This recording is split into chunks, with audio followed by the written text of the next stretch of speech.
Doctor Intekhabul हक दरभंगा ज़िला का जाना पहचाना नाम, जिसके बारे में लोग जानते हैं कि ये शिक्षाविद हैं। लेकिन आपको जानकर के ताज्जुब होगा कि ये शिक्षाविद के साथ साथ एक बेहतरीन राजनीति करने वाले राजनेता भी हैं और ये एक ख़ास दल यानी सत्तारूढ़ दल जनता दल यूनाइटेड से जुड़े हुए हैं।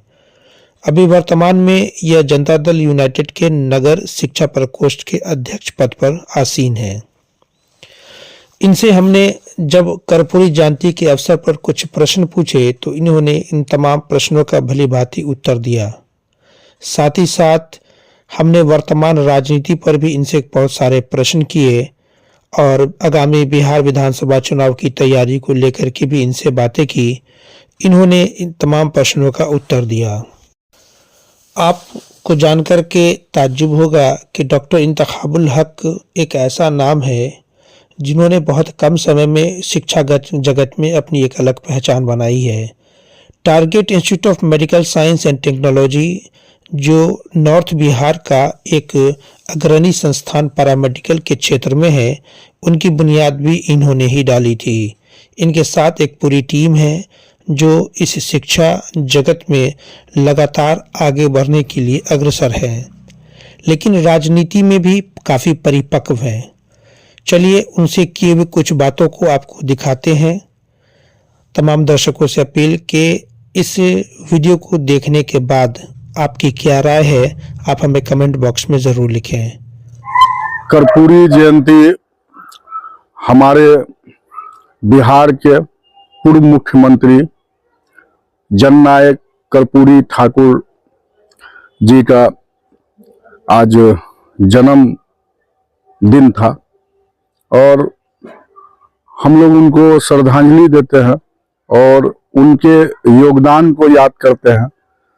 और देश के सुपुत्रों में से एक सुपुत्र और जिनसे सीखने की जरूरत पड़ती है, सीखने के लिए उनके संघर्ष के जीवन से बहुत सारे अध्याय हैं जिनसे सीख सकते हैं। बस यही कह सकते हैं उनके बारे में। सर, आप एक पार्टी से भी जुड़े हुए हैं, जदयू की शिक्षा प्रकोष्ठ पद पर विराजमान है। देखा जा रहा है कि आजकल कर्पूरी ठाकुर हर दल के एक आदर्श बन गए हैं। आप इसको किस नजरिए से देख रहे हैं? हम इस पर यही कहना चाहेंगे कि महात्मा गांधी राष्ट्रपिता और आदर्श किसी को बनाना और राजनीतिक दल का कोई उसमें ऐसा संबंध नहीं है। आजकल सोशल मीडिया का युग है और संचार का जो माध्यम है वो उसका दायरा बहुत बढ़ गया। इसलिए हम लोग क्या करते हैं ना कि बहुत सारी छोटी छोटी बातों पे भी हम लोग डिस्कशन करते हैं या उसको इशू बनाते हैं। जननायक नाम ही उनको, जो हमारे देश के पूर्व प्रधानमंत्री चंद्रशेखर जी ने उनको एक खिताब दिया था जननायक का, उससे ही क्लियर हो जाता है कि जन के नायक, तो वो तो सबके नायक है, कोई भी दल के नायक और आदर्श। ये बहुत अच्छी बात है और ये स्वाभाविक बात। सवाल है कि एक नई नवेली पार्टी बनी है जन स्वराज, उसमें भी लगातार जो है वो सक्रिय हो चुकी है चुनाव को लेकर के, आगामी विधानसभा चुनाव को लेकर के। उन्होंने भी अचानक अपने सभी दलों को जो है वो ये जननायक कर्पूरी ठाकुर को लेकर के आदेश जारी किया था कि धूमधाम से उनकी जयंती को मनाया जाए। आप उसको किस नजर से देखते हैं? ये बहुत अच्छी चीज है, यही तो लोकतंत्र की खूबसूरती है।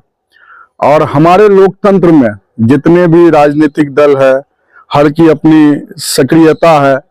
अरे राजनीतिक दल वैध है तभी तो है ना, अगर वैध ही नहीं होंगे तो फिर दल कैसे होंगे? हर दल का अपना पॉलिसी है और हर दल अपना मेहनत कर रहा है।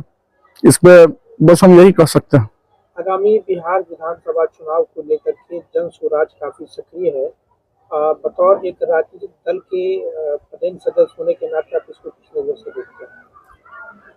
देखिए, प्रशांत किशोर जी एक आइडियोलॉजी लेके चले हैं, सबकी अपनी आइडियोलॉजी है और जनता वो फैसला करेगी कि उनको किसकी आइडियोलॉजी पसंद है। इस पे हम एक चीज आपको कहना चाहेंगे कि आज हम लोग कर्पूरी ठाकुर जी की जयंती बना रहे हैं, उनकी सफलताओं को हम याद कर रहे हैं, लेकिन क्या उनके संघर्ष का जो एक पर्दा के पीछे जो उनका संघर्ष है, क्या उन पर बात हो रही है?